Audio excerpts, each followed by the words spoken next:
Selamat siang dan salam sejahtera kami ucapkan kepada Bapak Dr. Mullah Hadi SHM. Perkenalkan Bapak kami dari kelompok 7 akan menampilkan video tugas hukum dagang yang berjudul asuransi. Perkenalkan Bapak, kami berjumlah 7 orang dengan saya sendiri Christian Malor Siboro dan juga Harold Simanjuntak, Yuda, Rio, Martin dan juga Juan serta Yosia. Selamat menyaksikan Bapak. Kemudian materi sejarah asuransi. Yang pertama, sejarah asuransi di dunia. Konsep asuransi sebenarnya sudah dikenal sejak zaman sebelum Masehi, di mana manusia pada masa itu telah menyelamatkan jiwanya dari berbagai ancaman. Antara lain, kekurangan bahan makanan. Salah satu cerita mengenai kekurangan bahan makanan terjadi pada zaman Mesir kuno. Semasa Raja Firaun berkuasa, suatu hari sang raja bermimpi yang diartikan oleh Nabi Yusuf bahwa selama 7 tahun negeri Mesir akan mengalami panen yang berlimpah dan kemudian diikuti oleh masa panceklik selama 7 tahun juga. Untuk berjaga-jaga terhadap bencana kelaparan tersebut, Raja Firaun mengikuti saran dari Yusuf dengan menyisihkan sebagian dari hasil panen pada 7 tahun pertama sebagai cadangan bahan makanan pada masa panceklik. Dengan demikian, pada masa 7 tahun panceklik, rakyat Mesir terhindar dari resiko bencana kelaparan hebat yang melanda seluruh negeri. Kemudian pada tahun 2000 sebelum Masehi, para saudagar dan aktor di Italia membentuk Collegia Tenerium, yaitu semacam lembaga asuransi yang bertujuan membantu para janda dan anak-anak yatim dari para anggota yang meninggal. Perkumpulan serupa yaitu Collegia Nititum kemudian berdiri dengan beranggotakan para budak belian yang diperbantukan pada ketentaraan kerajaan Romawi. Setiap anggota mengumpulkan sejumlah iuran dan bila salah seorang anggota mengalami nasib sial, maka biaya pemakamannya akan dibayar oleh anggota yang bernasib baik dengan menggunakan dana yang telah dikumpulkan sebelumnya. Perkumpulan semacam ini merupakan salah satu konsep awal timbulnya dari asuransi, yaitu orang-orang yang beruntung atau bernasib baik membantu orang-orang yang tidak beruntung. Jadi, jangan pernah merasa rugi berasuransi. Jika resiko tidak dapat menghampiri, justru kita bersyukur bahwa Tuhan melindungi kita. Dan sekalian berbuat baik amal kepada orang yang tertimpa resiko. Kemudian sejarah asuransi di Indonesia. Pada tahun 1843, menurut buku History of Insurance in Indonesia, seperti dikutip Historia Januari 2020, perusahaan asuransi pertama di Indonesia didirikan oleh warga Belanda bernama Batavia N Brand Asuransi Massat yang didirikan pada 18 Januari 1843 di Kali Besar Timur, Jakarta. Setelah itu, lahir beberapa perusahaan asuransi lainnya yang menginduk di bawah perusahaan asuransi di Belanda, seperti misalnya LV Handel. Namun, semua perusahaan asuransi di Indonesia pada zaman itu hanya menargetkan orang Belanda. Hingga pada tahun 1912, RW Wijosewojo, seorang anggota Budi Utomo cabang Jakarta, kemudian mempelajari NIRLFIJ. Lalu Wijosewojo bersama M. Karto Hadi Subroto dan M. Adi Mijojo mendirikan perusahaan asuransi yang menyasar pasar orang Indonesia bernama Onderlinge Leven Verzekering Massat PGHB atau OL MIJ PGHB pada 12 Februari 1912. Kemudian pada Mei 2017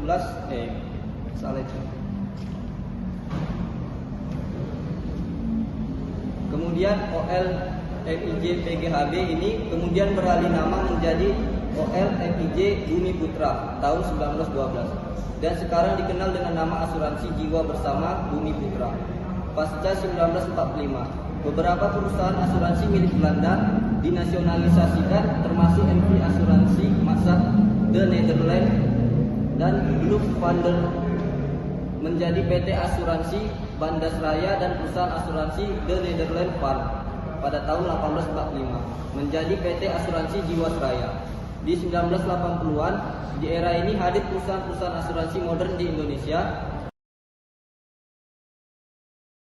Selanjutnya adalah pengertian asuransi. Nah, asuransi sendiri itu apa? Asuransi yang berasal dari kata versekering atau insurance berarti pertanggungan.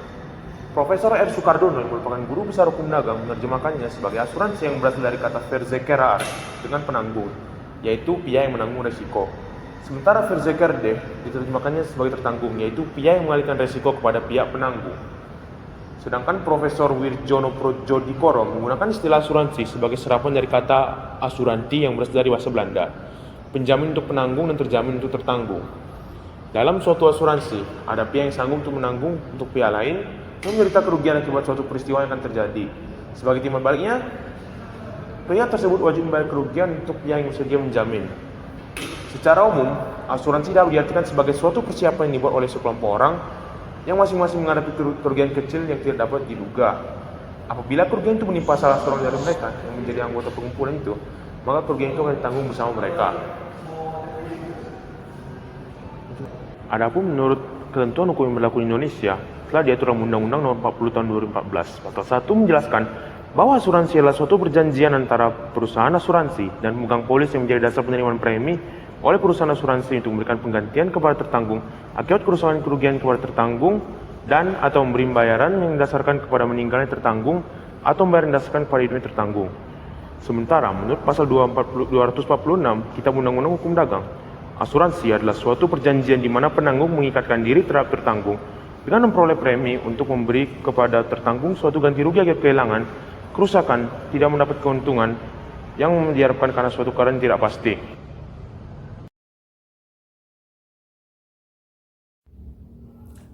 Asuransi memberikan kontribusi yang signifikan bagi individu, masyarakat, serta perekonomian. Asuransi dapat dibagi menjadi 3 kategori: fungsi utama, fungsi sekunder, dan juga fungsi tambahan. Yang pertama itu fungsi utama, yaitu pertama, pemindahan risiko atau risk transfer. Asuransi memindahkan risiko finansial dari yang tertanggung ke penanggung. Yang kedua, pengumpulan dana atau common pool. Premi yang dibayarkan oleh banyak orang dikumpulkan dan digunakan untuk menanggung risiko mereka yang mengalami kerugian. Lalu, premi yang seimbang atau equitable premium. Premi yang dihitung berdasarkan tingkat risiko yang dapat dipertanggungjawabkan. Premi sekunder, yang dimana pertama, merangsang pertumbuhan usaha. Dengan perlindungan asuransi, pelaku usaha dapat beroperasi lebih percaya diri tanpa khawatir terhadap risiko yang lebih besar. Lalu, pencegahan kerugian. Asuransi mendorong identifikasi dan mitigasi risiko potensial, sehingga kerugian dapat diminimalisir. Fungsi tambahan.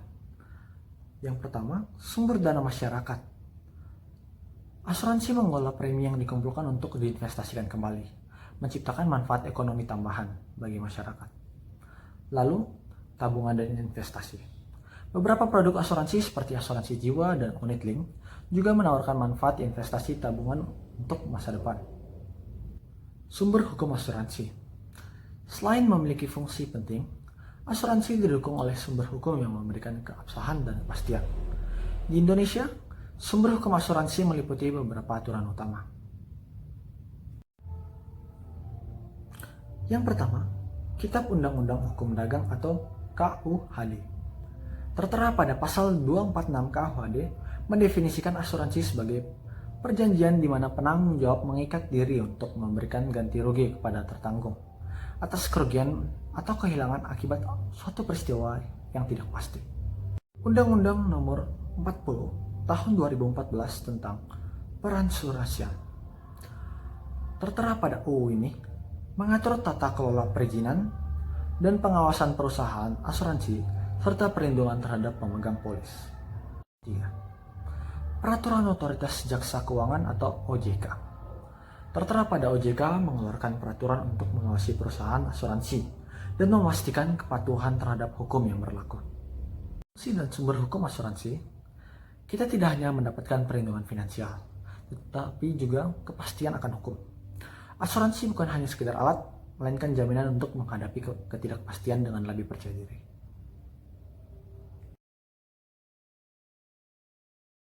Baik, sekarang kita akan masuk ke dalam perjanjian asuransi.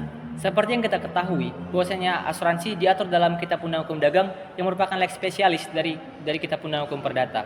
Di mana namun terkait syarat-syarat perjanjian asuransi tetap juga mengikuti dari pasal 1320 Kitab Undang Hukum Perdata, di mana ada 4 hal yang diatur, yaitu pertama, yaitu terkait kesepakatan, kemudian kedua, yaitu terkait kecakapan atau kewenangan, kemudian ketiga, yaitu terkait objek-objek tertentu, dan keempat, terkait kausa yang halal. Mari kita mulai dari kesepakatan. Kesepakatan yaitu menjelaskan sebenarnya dalam perjanjian asuransi ini apa yang disepakati oleh kedua belah pihak. Apa objek asuransi yang disepakati? Pengalihan risiko atau pembayaran preminya bagaimana sebenarnya? Kemudian ketiga, eventumen atau ganti kerugian. Suatu peristiwa yang seperti apa yang sebenarnya disepakati oleh kedua belah pihak yang akan diasuransikan. Apakah itu terkait kebakaran atau mungkin terkait asuransi jiwa? Hal ini nantinya akan menjadi kesepakatan dari pihak penanggung dan juga pihak tertanggung. Kemudian terkait syarat-syarat khusus dari perjanjian asuransi ini pun nanti akan disepakati oleh kedua belah pihak. Nah, perjanjian asuransi itu dapat dikatakan sebagai suatu perjanjian asuransi apabila pihak tertanggung telah membayarkan premi kepada pihak penanggung. Di mana dalam pasal 257 Kitab Undang Hukum Dagang mengatakan bahwa perjanjian asuransi dianggap tidak pernah ada apabila premi tersebut tidak dibayarkan. Kemudian mari kita masuk ke dalam kedua, yaitu terkait kecakapan atau kewenangan. Dalam perjanjian asuransi ada 2 hal terkait kecakapan dan kewenangan ini. Ada kewenangan yang bersifat subjektif dan ada kewenangan yang bersifat objektif.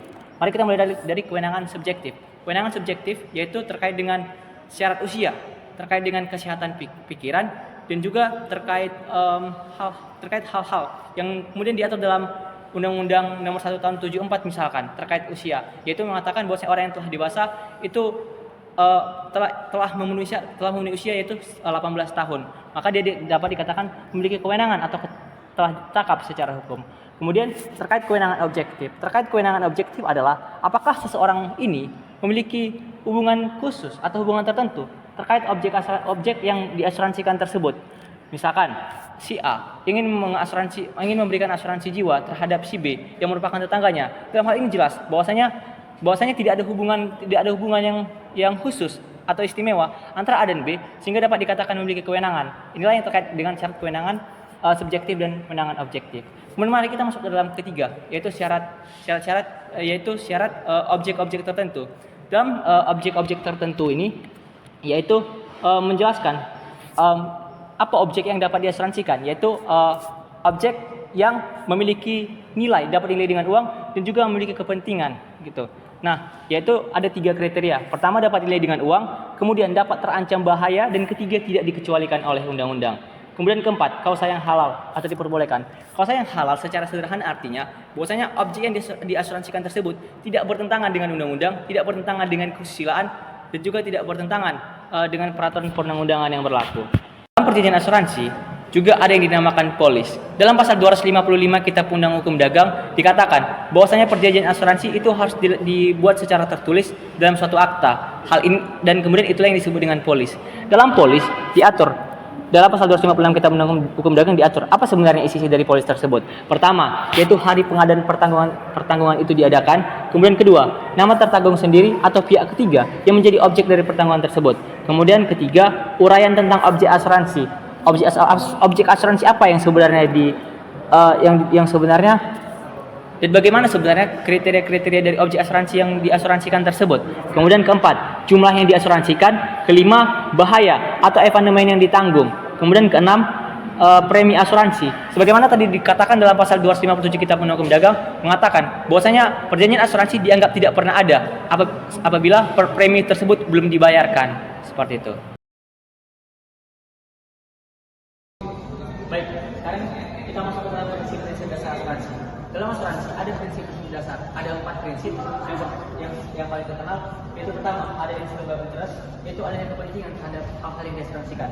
Kemudian kedua ada atmosfer, yaitu etikat baik yang luar biasa. Kemudian ketiga indemnity.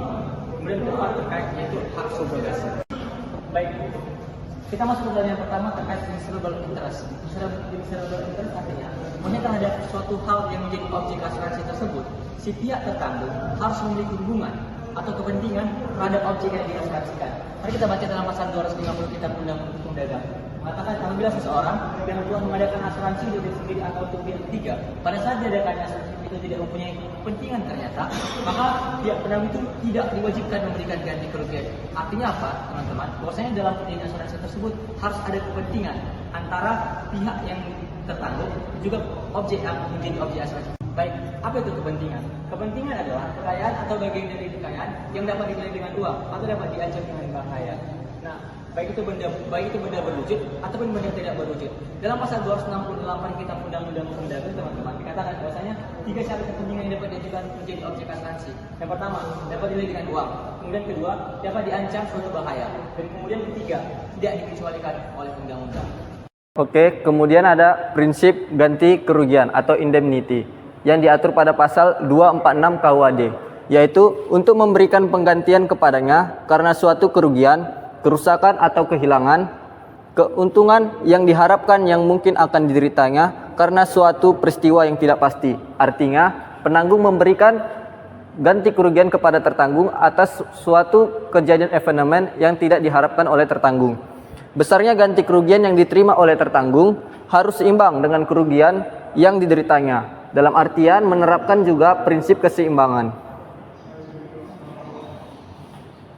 Untuk menciptakan prinsip keseimbangan antara kerugian yang diderita tertanggung dengan ganti kerugian yang diberikan penanggung, harus diketahui berapa nilai atau harga dari kerugian yang diasuransikan. Baik, sekarang kita masuk ke yang keempat, yaitu prinsip subrogasi. Prinsip subrogasi terdapat dalam pasal 284 Kitab Undang-Undang Hukum Dagang, yang mana pasal ini menyebutkan bahwa seseorang penanggung yang telah membayar kerugian sesuatu barang yang diasuransikan menggantikan tertanggung dalam segala hak yang diperolehnya terhadap orang-orang ketiga berhubung dengan penerbitan kerugian tersebut.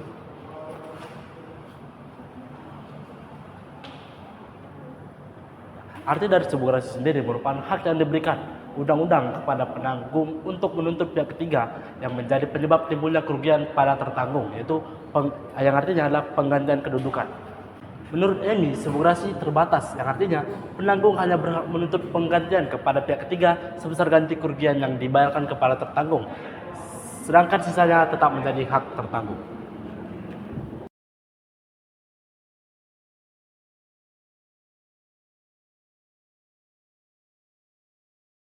Sekarang saya akan menjelaskan mengenai unsur-unsur asuransi atau pertanggungan.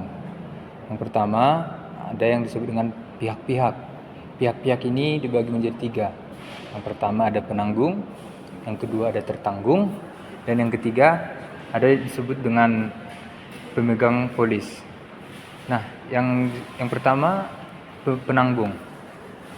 Penanggung dinyatakan dalam pasal 246 Kitab Undang-Undang Hukum Dagang bahwa penanggung mengikatkan diri kepada tertanggung dengan memperoleh premi untuk memberikan kepadanya ganti rugi karena suatu kehilangan, kerusakan, atau tidak mendapatkan keuntungan yang diharapkan, yang mungkin dapat diderita karena suatu peristiwa tidak pasti.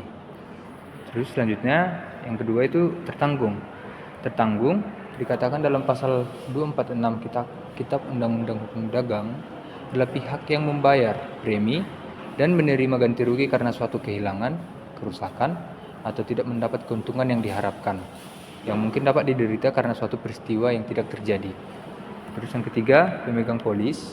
Pemegang polis hanya tercantum di Undang-Undang Nomor 40 Tahun 2014 Pasal 1, yaitu pihak yang mengikatkan diri berdasarkan perjanjian dengan perusahaan asuransi syariah, dan perusahaan asuransi lainnya.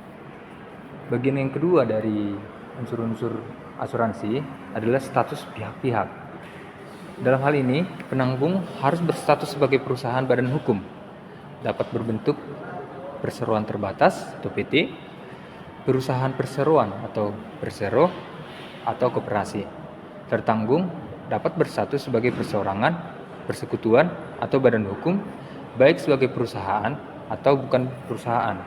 Yang ketiga itu objek asuransi.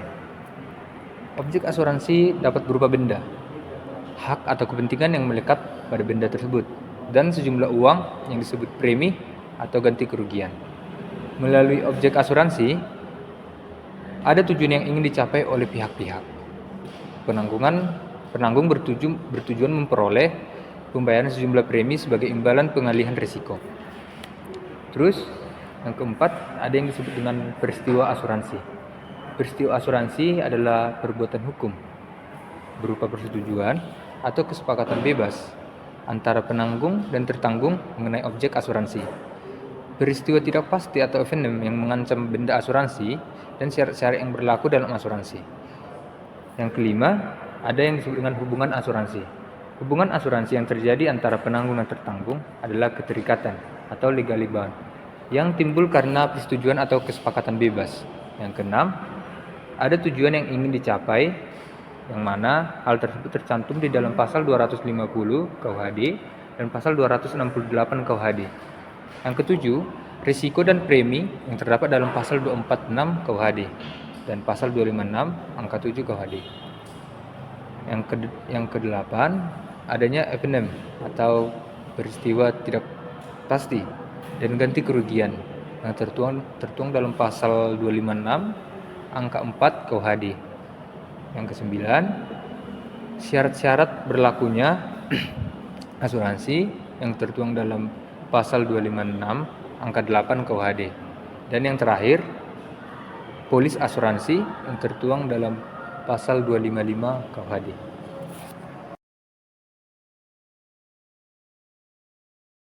Selanjutnya di sini saya akan bahas tentang berlakunya asuransi.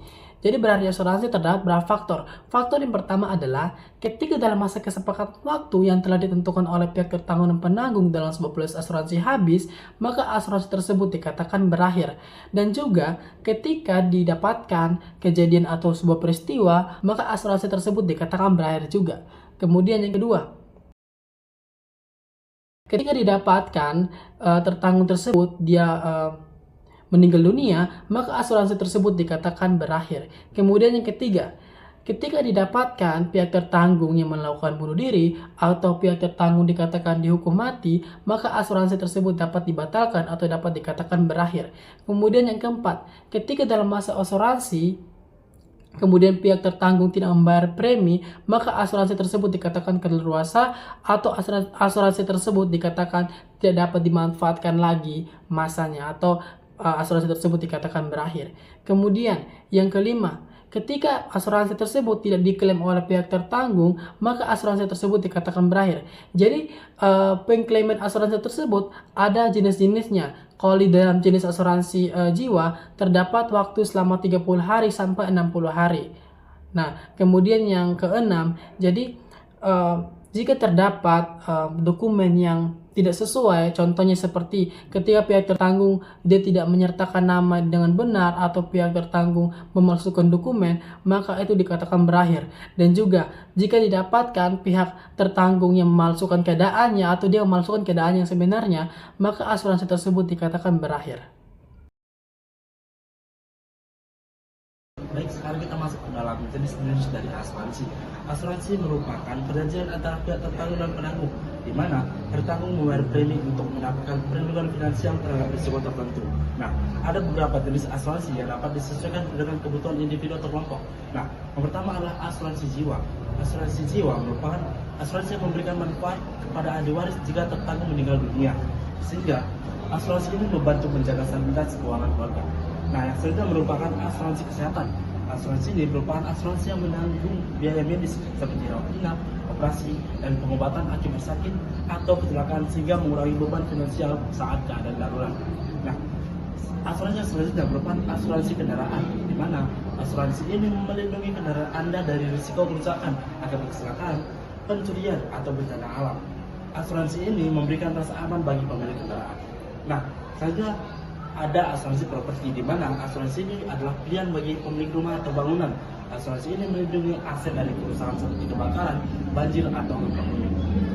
Dan selanjutnya ada asuransi perjalanan, di mana asuransi ini memberikan perlindungan selama bepergian, termasuk risiko seperti kehilangan bagasi, pembatalan perjalanan, atau kecelakaan di luar negeri.